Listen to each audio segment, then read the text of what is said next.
It's very common to be scoring like full marks for math papers and science papers. So why not English? Today we have two beautiful ladies from Writers at Work, and they specialize in writing, having 9 centers across Singapore that focus on helping kids do well in English language and writing in particular. Their students are able to score full marks in national exams and exams year on year. I mean, if you look at national average, It's low. Very low, because like the distinction rates in Singapore is about 22% for English compared to math and sciences. We are the first in the market to actually publicize that full marks is possible. And typically at Writers at Work, how many compositions would they have clocked before they go for a national exam? So for P6s, we ensure that no matter what, they would clock at least 40 compositions. Should you go for originality, or you go for something that can help you score as well? Art itself is that freedom of expression. So that freedom of expression can come only when you have your fundamentals very, very solidly built. We want to transfer the skill set and the mindset that you must always be ready to ask further questions, to think a bit further and not just take it at face value. So I want to ask if you guys do an adult workshop for writing. I see them being able to express themselves a lot better. One of the proudest moments is to hear that one of my students actually got offered by 3 banks. So what is your unique method? What's so special about what you do that allows them to score full marks for examinations? Good morning and welcome back to another episode of Man on a Mission podcast. Today we have 2 beautiful founders from Writers at Work. Hello, I am Kai Ning. I'm from Writers at Work. I am the general manager, and I actually take charge of all functions. So I work very closely with all my department directors. Hello everyone, I am Jamies. So basically students always call me Teacher Jamies because I started Writers as a teacher, curriculum writer. So what happens is I officially retired from teaching last year. So I'm now fully in charge of the marketing department and also the curriculum for secondary. So I'm the curriculum director plus marketing director. Hi! Amazing. Yeah. There's so much to unpack today, right? Let's talk about this thing which I thought it was impossible to begin with. Right? It said that you guys can actually help students get full marks for English writing. Right? How does that work?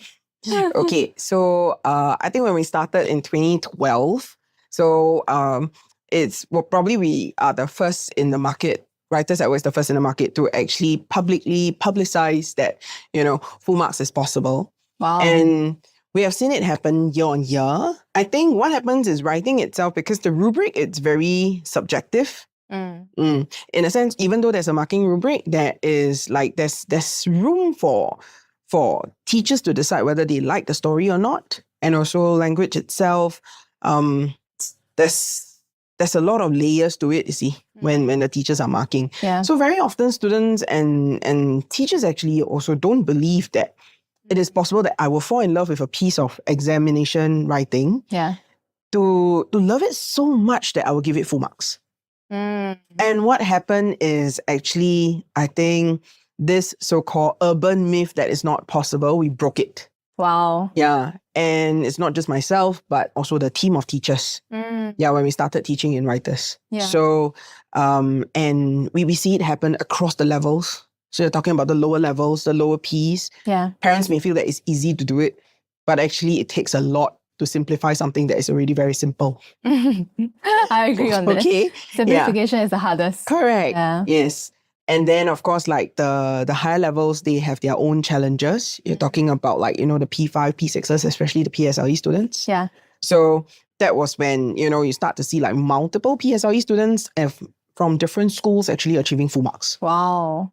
So it means to say that we have been able to guide students to actually craft and write stories that teachers love it so much upon reading it during exams to be willing to give it full marks. Wow. Yeah, so this is something which I'm very proud to say that actually it's still happening today. Yeah, amazing. That new teachers come on board after they go through the training, they can help their own students do it too. Amazing. So Sounds like you have a really good success approach, which you're going to unpack everything today, right? Okay. Yes. But I believe you guys have started a business for how many years? Well, 12. 13? Wow. 12 yeah, 12. 12 Yeah. years. And at this counting. point in time, how many centers do you have around in Singapore? We have 9 centers. Amazing. And a span of 12 years. Yes. So do you guys consider it as very fast expansion? I don't think so, but everything is according to our plan. So it has always been, after, I would say that since 2019, our plan is to have one center every year. Yeah. Yes. So I think everything must go according to what we strategize. So, we don't want to overexpand. And so because, in the meantime, we also need to ensure that the quality is maintained. Yeah. Yes. So I think we will like to take it according to our own pace. And then, every center that we set up, every center is, well taken care by all the people and by the teachers, and also, to serve the community at that location.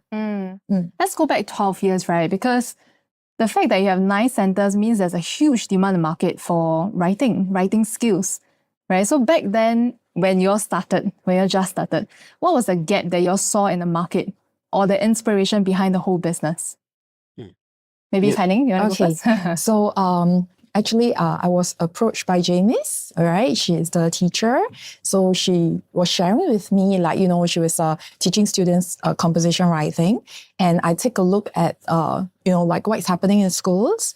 I realized that, yes, composition writing is a component tested in school. And yet, there isn't much being covered, all right? And a lot of students are actually very helpless. And when they want to look outside of schools for solution, they cannot find one. Yeah. Okay, or they cannot find a good center with a structured curriculum that can supplement their learning or to close this gap. All right. So I see that students want to do well in their writing or want to pick up these writing skills, and yet there is no solution provider in this industry. Yeah. So I was like, we set up Writers at Work. We have that good structured curriculum, and we can help all these students improve their writing.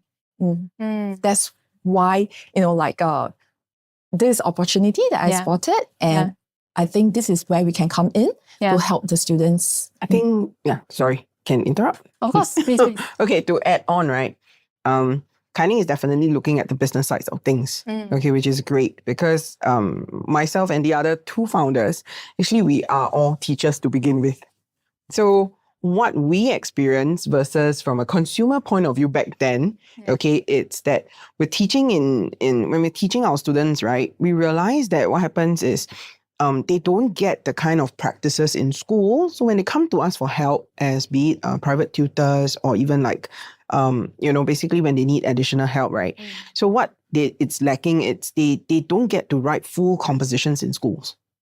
So what we had to do as teachers, right, is basically always going in to help them with regards to their homework, which is always partial.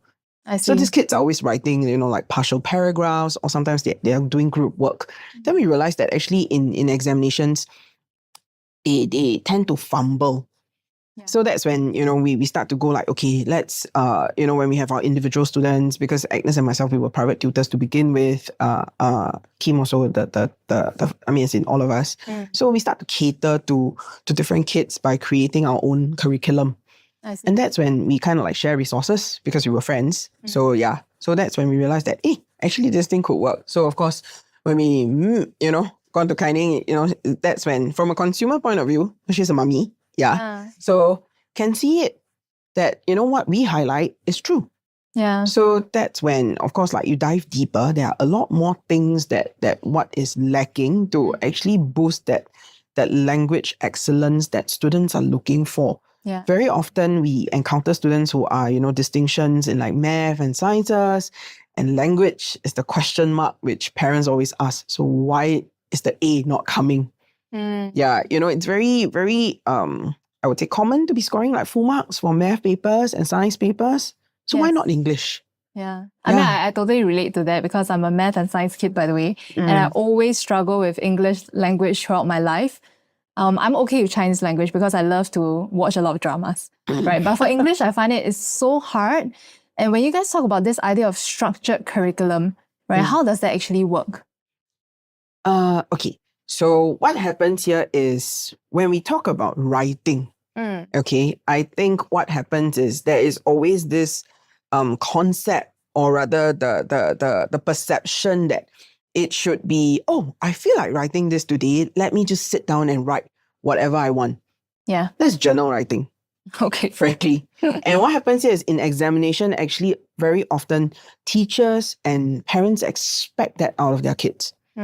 So like you're supposed to go into an examination hall, right? You're supposed to, under examination condition, you have so many tables beside you and everything, and you look at a question, immediately you get that inspiration and start writing. Yeah. So what happens here is actually, so this cannot happen, you see, because math and science don't do it that way. Yes. You practice over and over again. So why not English? So if math and science can be topical, then English can it be thematic? So you learn it by themes. Yeah. Okay, because what happens is if you break it down to national examinations, right?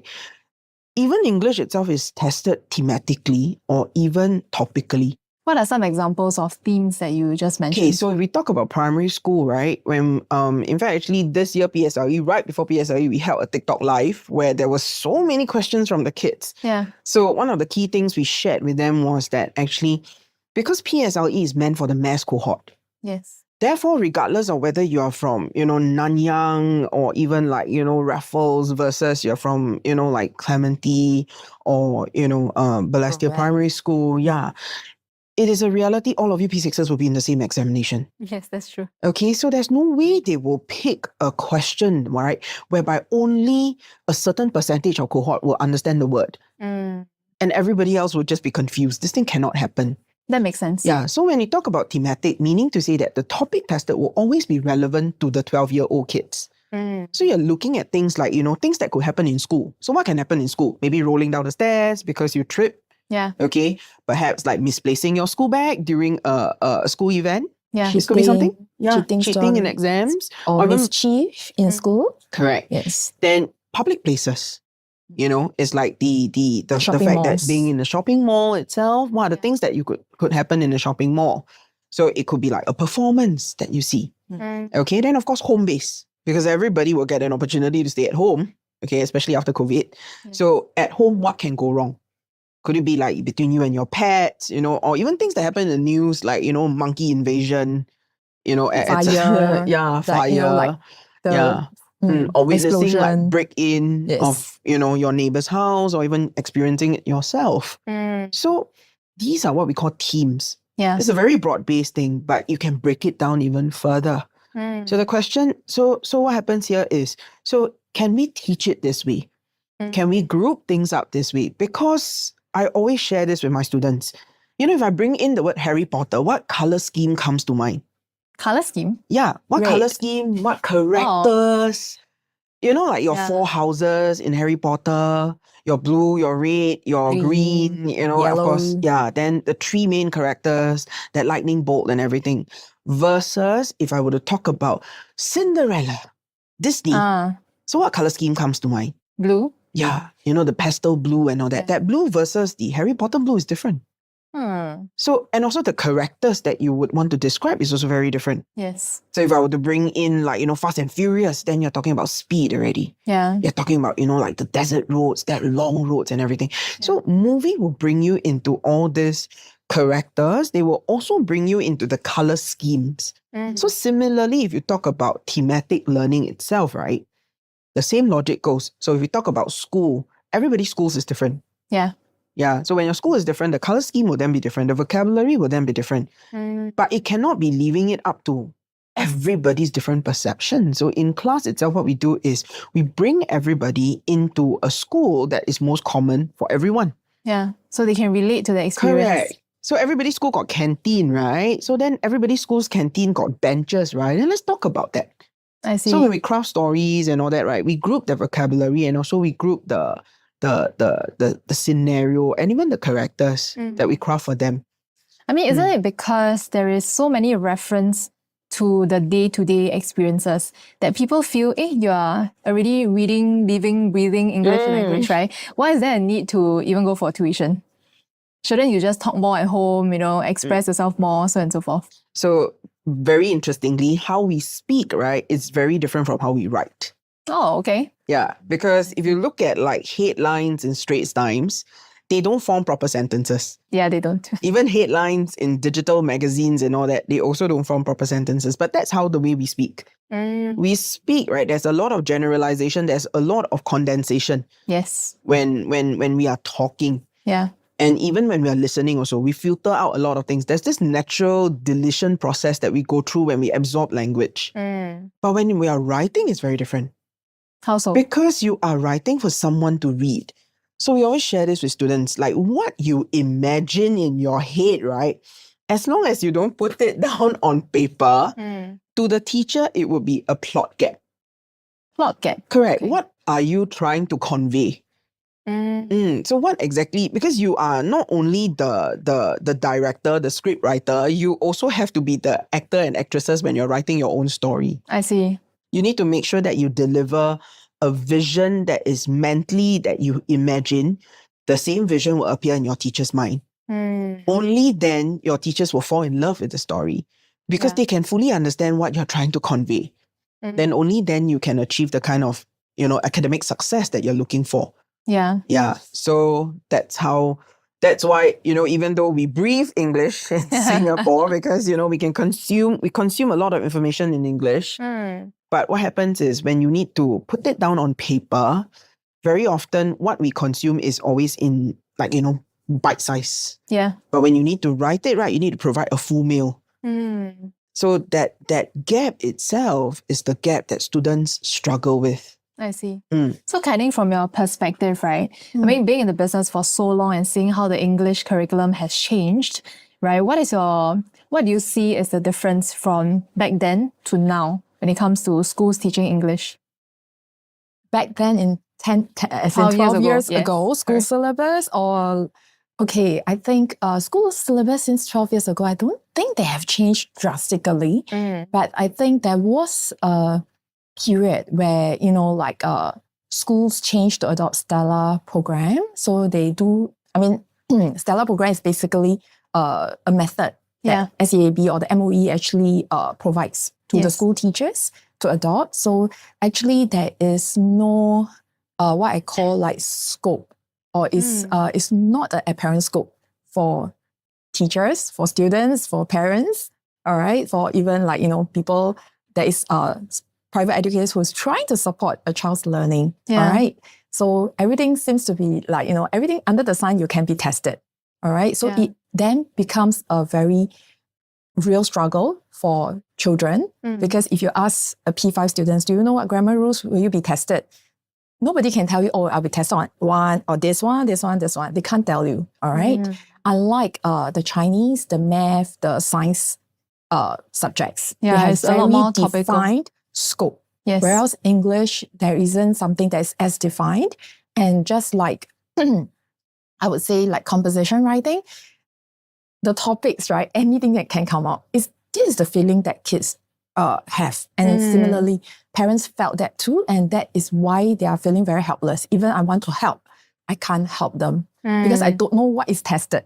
It's not as simple as I take out a textbook. Okay, let's go through all these vocabulary words. And will all these vocabulary words be tested? Nobody knows. So as a parent back then, right, what do you do to help your kids with English? I think I tried, like as a typical Singaporean parents, I like to look at all the assessment books. I like to look at what the school is providing. But that is also when I realized that I cannot get a very defined scope. And that actually frustrates me. So I'm looking at something that is really more structured, that I can, and I think similar like you, I'm not a language person. I lean more towards math and science. So to me, it's like math and science, they have their structure and it's easy for me to help my child. But it is very difficult for me to help my child in terms of like language, in terms of like English composition writing. And then that's when, I met up with Jamie Sale, and I realized that, hey, if I have something so structured, as a parent, I take out, writers at work notes. I say, hey, let's come sit down. We revise all this. And if someone asks me, have your child learned, how to write certain type of composition? I say, oh yes, she has just learned it. Like these are the topics, these are the vocabulary packed to that topic. If you ask her, she should know. If she doesn't know, then it's high time that you take up these notes and revise again.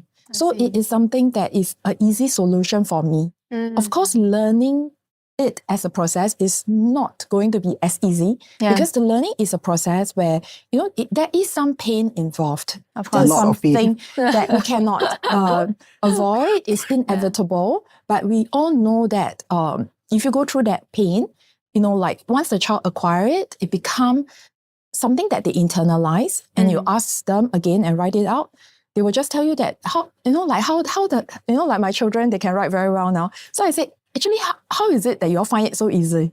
Yeah. So they'll always tell me, it's like, I don't know, I take out, but I know where they draw that information from. Yeah. Okay. So if they need to craft something, they will tell me that, I know that I have it. It's either in their brain memory muscle or in their finger muscles. Yeah. Straight away they can write it out. A piece. Yeah. Okay. So I think that is the solution back then, that I realized that, hey, this is something that actually benefited my children and actually even as a parent. Yeah. Yes. So I will always tell my children, it's like, okay, so what are the vocabulary? So from this particular story that you'll learn, what is it? They will just tell me like, oh, we learned this.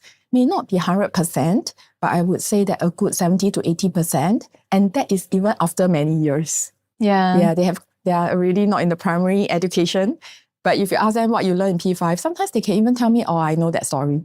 Or, like sometimes they look at some of the work that we publish, then they can even, just by reading an excerpt, they can tell you, oh, this is the story. Wow. So the memory is locked in there. So it's easy for them to retrieve. Yeah. I think this is very important part of learning as well, the retrieval. Yeah. Let's talk about the pain, right? So teacher Jamie, right, when you were teaching the students, you mentioned that they only practice or they write a paragraph or excerpt In school. in schools. But when you go to exams or national exam, they're expected to write the full essay. composition. Correct. So typically, if you talk about the numbers, how many compositions would they have completed in a school academic year? Honestly speaking, across the years that I've been teaching, Yeah. the highest I've ever heard was 8. 8. Yeah. And Wow. out of that 8 in school, right, you're looking at some of them group work, really a couple of pieces, it's full length, and that 8 included examination pieces. Wow. So if you look at before exams, formula actually changed in Singapore Yes. recently. They used to have mid-year and final year. So if you talk about mid-year, final year, that's 2 pieces, right? And then, the remaining 6 would then come from classwork. So out of that 6, a couple of them will be group work. Yeah. So realistically speaking, you're looking at maybe max out at 4 pieces of their own work that they write that full length in school. And when we talk about length, let's go down a bit more to numbers, because you see, in the PSLE requirement, right, it's 150 words that will form a composition. Okay. Yeah, that's what's stated in the official document. Yeah. Okay, then whereas for secondary level, O level, they are looking at 350 to 500.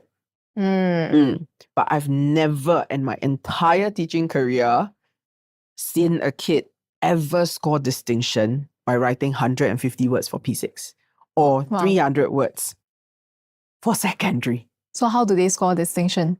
So if you look at P6s, right, students who achieve full marks, right, and very, very high caliber kids, right, typically they are clocking about 700 to about 800 words for P6. And That's they so write shocking. that in examination time limit. Wow. Yes. Then if you look at secondary, that means my O-level kids, right, they are clocking about 900 words. Yeah, to achieve A1, A2. So Wow. you're talking about distinctions.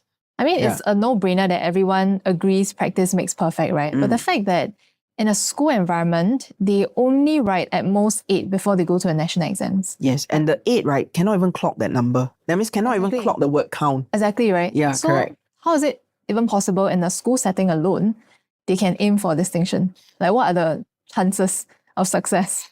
I mean, if you look at It's national low. average, I It's mean, low. very low, because like the distinction rates in Singapore is about 22% for English compared to math and sciences. 22%. At O levels. O levels, And math and science about what percentage? 40 over. Wow. Yeah, we are one of. I mean, we are internationally known for our math. Right? That's it. Yeah. The stats actually is surprising. It's because English is our first language. Correct. Exactly. Right? We are known to be second best in English internationally. Second best. What's Second the first? best. Yeah. UK. First, I don't know. I read the article that we are second best Okay. internationally. Yeah. So I think, in other words, I question why the distinction rate cannot be higher. Mm. So do you think it's a structural issues? Mm. Okay, just now you mentioned practice makes perfect. I think besides that, practice makes progress. Okay, so because a lot of emphasis, I think like what Kaining shared, because English don't have the structure that math and science have in school. So when you don't have that kind of structure, then what happens here is it's very difficult to track the progress. Yeah. And of course, I think the emphasis, because when you see a structure for math, right, you understand how many topics you have to cover. Correct. When you don't have a structure, right, then, the academic year is like, so how do you devote the time? How do you plan for it even? Correct. So I think planning the timetable aside, planning the curriculum, of course, this is something that I cannot speak for national schools. I cannot speak for MOE. Yeah. But what we can do for our students would then be, when you come to us, we plan for you. Yeah. So what we do is we create that structure such that, when you see us on a weekly basis, because our curriculum run from 50 to 52 weeks a year. Yeah. So honestly speaking, what we don't have is the luxury of time. I only see my students like 100 hours in a full academic year. In 365 days, we only have 100 hours. Yeah. So whenever I do the countdown when it's near the end of the year, my kids will get very sad. Oh. They'll be like, oh, so you mean we only left 30 hours to see you, teacher? I'm like, yes. So cute. So 30 hours to see me not enough, is it? Yeah. Oh, it's a little sad though. Then I'm like, but it's a reality. Yeah. That's all I have with you, actually. So when we have so limited amount of time, then it's a structure is something would then help. Yeah. I would know exactly what I need to teach. So I would then also know what they learn. And typically at Writers at Work, how many compositions would they have clocked before they go for a national exam? So for P6s, we ensure that no matter what, they would clock at least 40 compositions. 40, that's Yes. 5 times more on national level. I mean, Correct. from a school.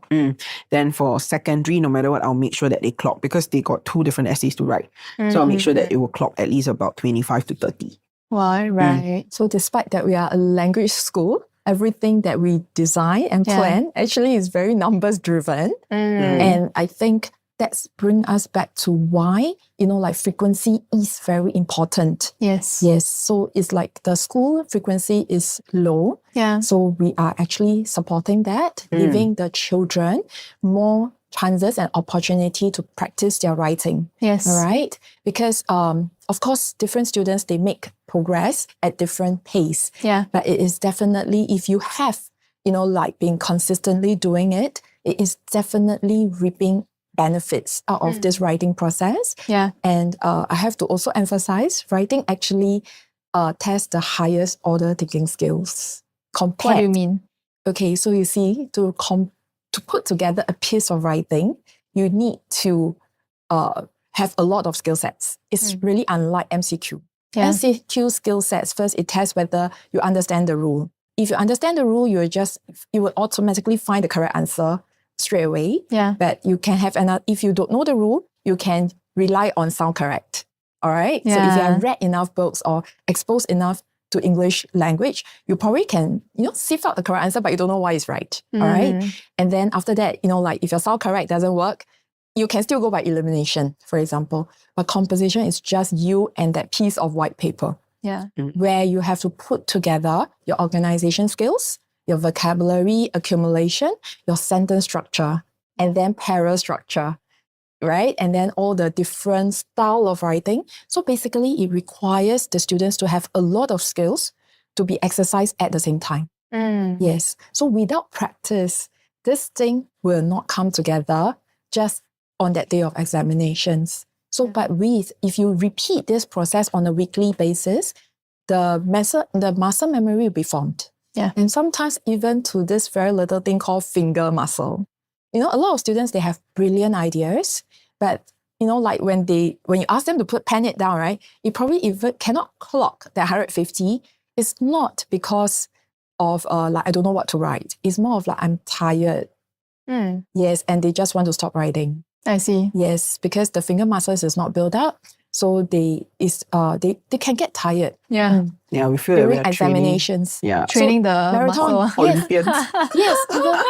Yes, it is. Yeah. You know, like finger muscles can be trained, brain muscles can be trained. Yeah. And some students, like, like the exam is, you need about 50 minutes to complete the composition writing, right? But if your brain muscles cannot work for so long, they will just give up. Stamina. Actually, we Stamina. always joke among ourselves that we're running a writing gym. Yes.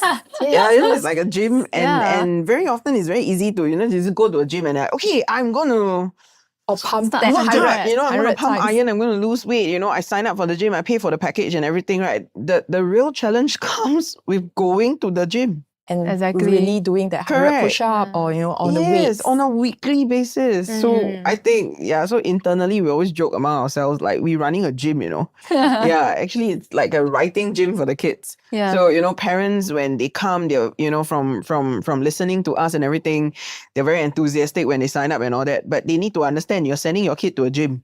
Yeah. And it's like week after week, and this gym, even if you come on a weekly basis, actually at home, right, to perfect that push up or to get that 6 packs, right, honestly speaking, that weekly gym is not going to work it, right? You have to look at, the Daily. diet and all that. So it's the same logic. So when you come here, we ensure that the lessons and all that structure. Yeah. But what do you do at home then? The post lesson. Yeah. Yeah. So what kind of emphasis do you still give to English? Or is it that you go home, you pack everything aside, and then English is just at the back of your mind already? So it's more than that actually. What do you do additionally when? So what happens here is actually, I always tell my kids as in my students before I retire, I mark their composition. What we do is we do diagnostic marking. Yeah. Okay. So what is missing in school, we support that. Okay. So we see ourselves as partners with the teachers in school. So you do diagnostic marking, and whereas it's different school from does holistic marking. holistic. What's the difference? Okay, so holistic marking, right? Very often the school composition would be, there'll be ticks, there'll be question marks, there'll be things like, SS, sentence structure, SP, there'll be curly lines, there'll be questions that's left by the teachers. Yeah.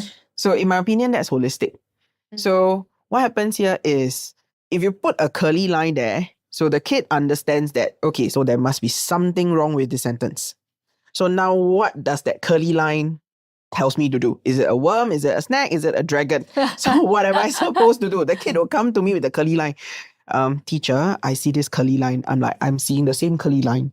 So do you know what your teacher tell you to do? The kid will tell me, no. I'm like, it's okay, never mind. Come, let's figure it out ourselves. I see. So I will have to do the figuring out. And that's when I realized that, okay, so we need to do diagnostic marking. So when we do diagnostic marking, what do we do? If we see that it's an error, right, then let's just cancel the sentence and rewrite the sentence for the kid. I see. We want to remove the friction for students when they need to do corrections. Why is it removing the friction? Okay, you see, because when the example, a very simple one. So if let's say a child that cannot spell the word immediately.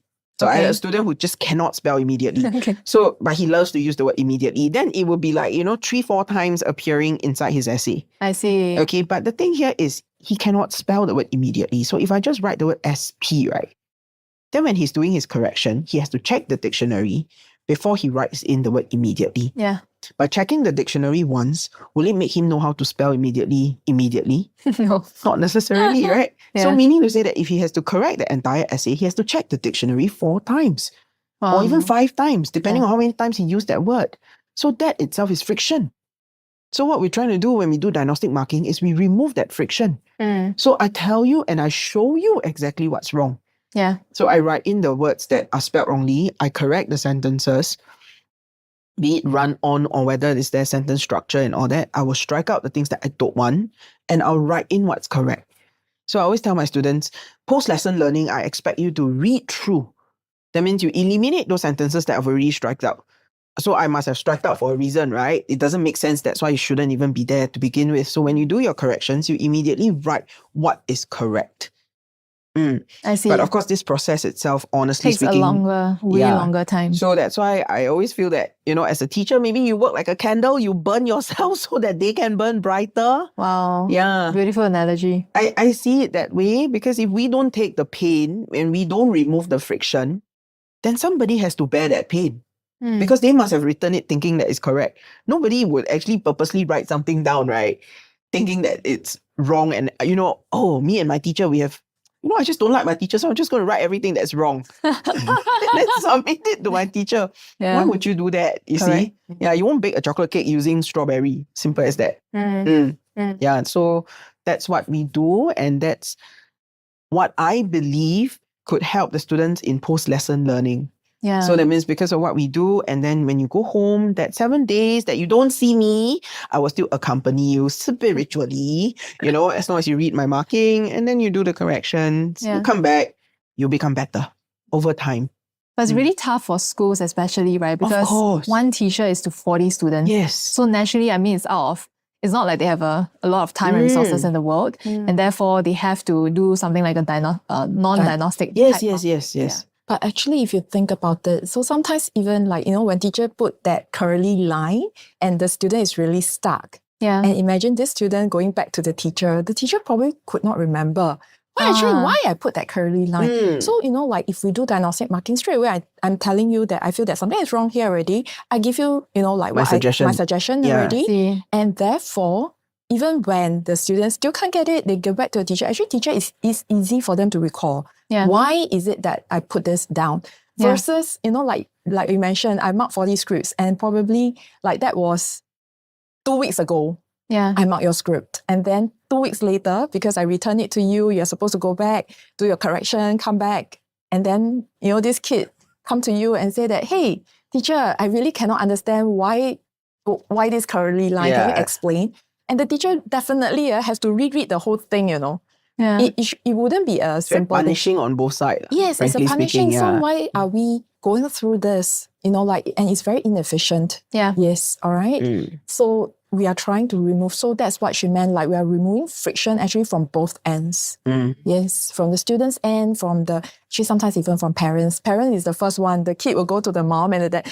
I don't know why. I don't understand. Yeah, so the Especially parents will be the looking younger at it. It's like, okay, I also don't know. So I once had this piece brought to me.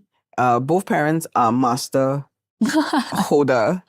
So they graduated from top universities and everything. Yeah. So they brought that piece to me. Then they went we tried.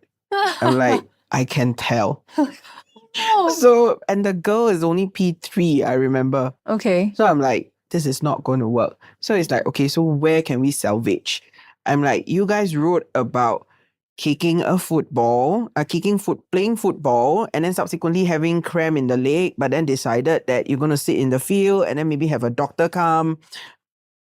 Or maybe, then after that, I think inside the story, there was running somewhere and then the needle poked the foot. I'm like, okay, this thing is all over the place. It feels like it's all over the place. It's really not going to work. Yeah. You got to rewrite this whole thing. That's when, both parents are horrified. Why? Because they were solving the remarks bit by bit. I see. So the teacher had remarks in different segments, but they were all questions. Yeah. So they did it like a comprehension instead of trying to structure the story. Both parents went okay, so since the teacher asked, you need more characterization. Yeah. So let's write a bit more about the character. So the character run, play football. So you need a bigger problem. Oh, so the problem needs to be, have more womb to it. So instead of just having a cramp, let's have the needles hitting the foot and everything. So I'm like, okay, but it doesn't lead somewhere. Yes, it's not going to work. This whole thing is just not going to work. So it's a wrong solution with a wrong diagnosed problem. I think it's at the end of the day, what is the outcome that you are trying to get? Yeah. So, the parents and the child can work together to answer all these. They put it, so if imagine this kid rewrite it as a second draft, is this story going to be drastically better than the previous one? Yeah. Actually, it may not. Actually, that is the end result, which can be demoralizing. Because imagine the kid is there trying to struggle to answer all these questions. The parent put in the time and the effort and probably some anger as well. And yet, you don't get what you actually is looking for. So actually, what we have to look at, what is the ending outcome that actually when such approach is adopted. I believe schools, they have their desired outcome. Yeah. But eventually, how far is this from what actually they are, or parents want, or even the students want, or how much we want the child to improve? I think this gap is still not closed. And very interestingly, right, this issue, right, is not just in one school, but across all schools. Mm. That means we see such scripts, right, from like, top schools in Or Singapore. neighborhood schools as well. Yeah. So it doesn't matter which background they're from. No, They it all doesn't face the matter. same problem. Yes. Correct. It's very interesting. I mean, it's probably a way. I mean, this is the way that teachers believe that that's how it should be marked. I see. So when we train our teachers, right, we share that, yes. So when we talk about examination pieces, I think this is the way it should be marked because you're testing a knowledge that you already put into the child. Right. So you are asking questions pertaining to what you believe you already taught to the child, taught to the student, and therefore you ask certain questions. I think that's fair. Okay. But what happens here is, but if you talk about practices, right, that means to say that you are trying to gauge where the learning progress is, then I think more guidance have to be given. Yeah. Because the same logic sense. for be it comprehension, be it grammar, or be it synthesis and transformation. Yeah. So I think it's the same as math. So you keep on telling me that I did this math problem wrong. Okay, but you don't show me the steps, right? There's no way I'm going to get there, You just tell me, okay, these steps are wrong. There's Question a missing mark. step. Yeah. Then I won't be able to draw the model, I still cannot understand like which part I went wrong, Yeah. So I think we're looking at it from a science point of view. Yeah. Very, very logical point of view. Very so it's like, scientific yeah. approach. So if let's say this is wrong, then let's show them what is wrong. Yeah. Showing the parents and all that. So these are conversations we have with our teachers also because it frustrates our teachers also. Yeah. Yeah. So it's just like math, right? So the teachers will go through the work solution and even ask the students to copy it down step by step. Correct. No teacher will like, now you figure out the next step. Let's talk about If it's wrong already, lah. Yeah. Let's talk about the scientific approach, right? Because I would think that writing is actually art. Or writing is a creative process. But how you guys approach it and it's so successful is using a scientific approach. Right? So how do we reconcile these two together? I think art, right? Be it whether drawing, painting, dancing, or even like musicians. Yeah, correct.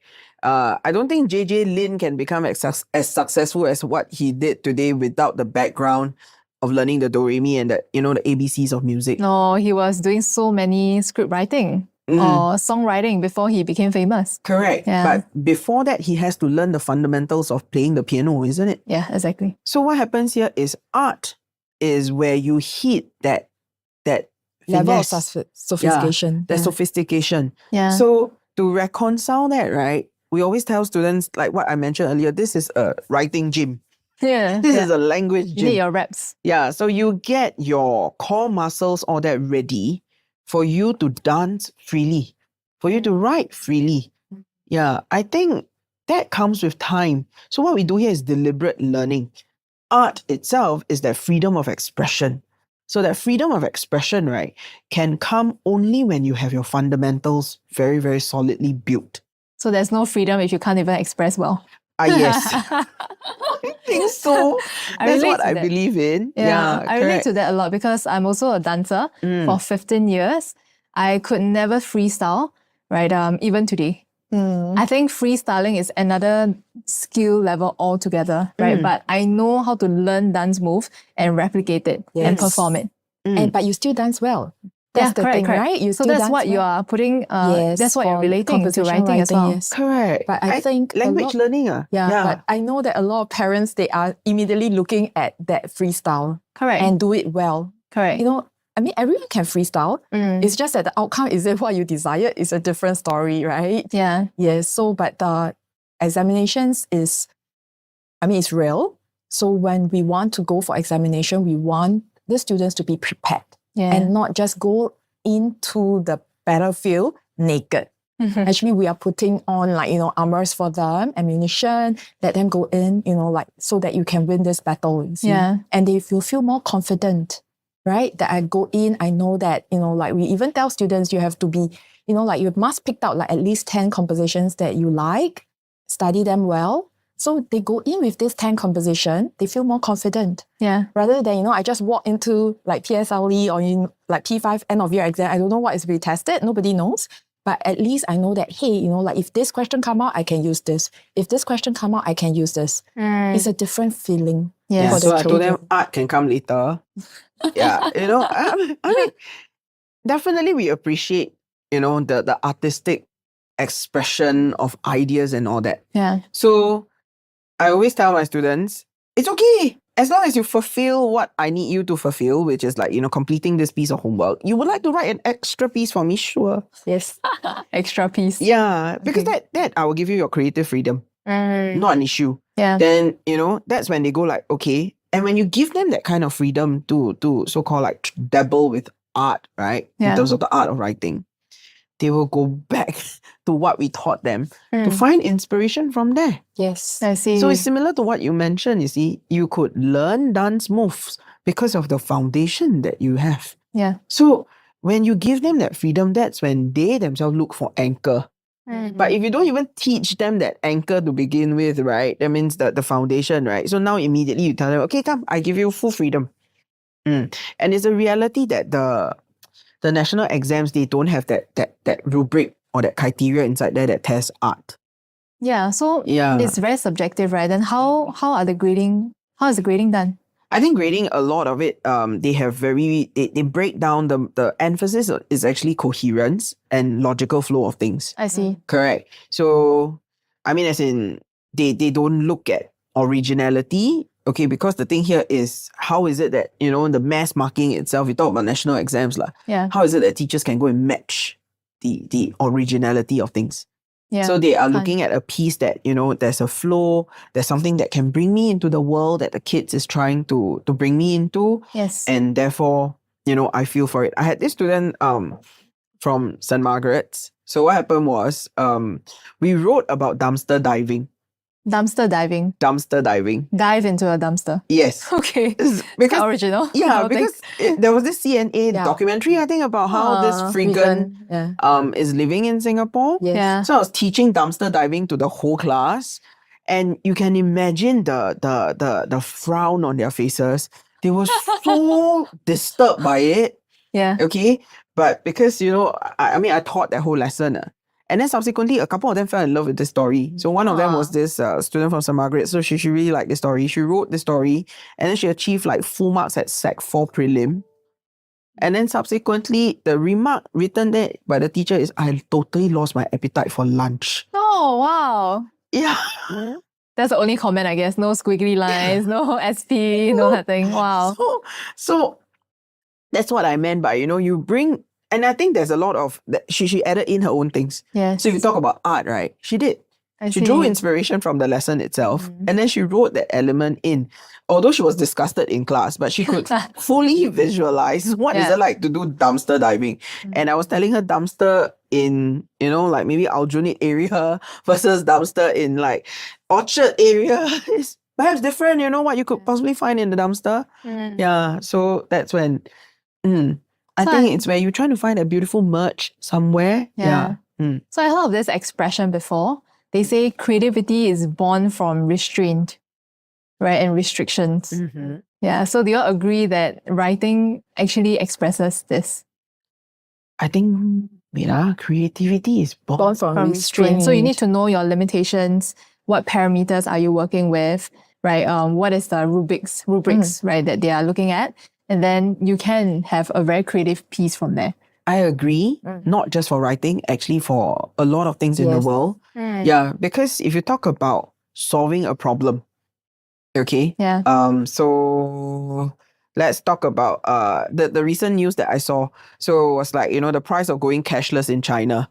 So what happened was there was this huge typhoon and everything. So there's power, outage and all that, right? So Nobody this could make payments. so there's no way they could make payment. And there was this guy who set up this charging booth, and there were like long queues Wow. of people just queuing up to charge their phones so that they can buy food. Yeah, so I think That's you very smart. solve a problem within the certain constraints of what people could accept. Yeah. And then the price to pay is probably lowered to the minimum so that it brings about the convenience. So I think creativity in terms of problem solving, in terms of writing itself, actually on a micro level is definitely writing. Yeah. On a macro level, you look at the Life, world actually. Yes. Yeah. That's a very interesting conversation, which we will be delving into the next part.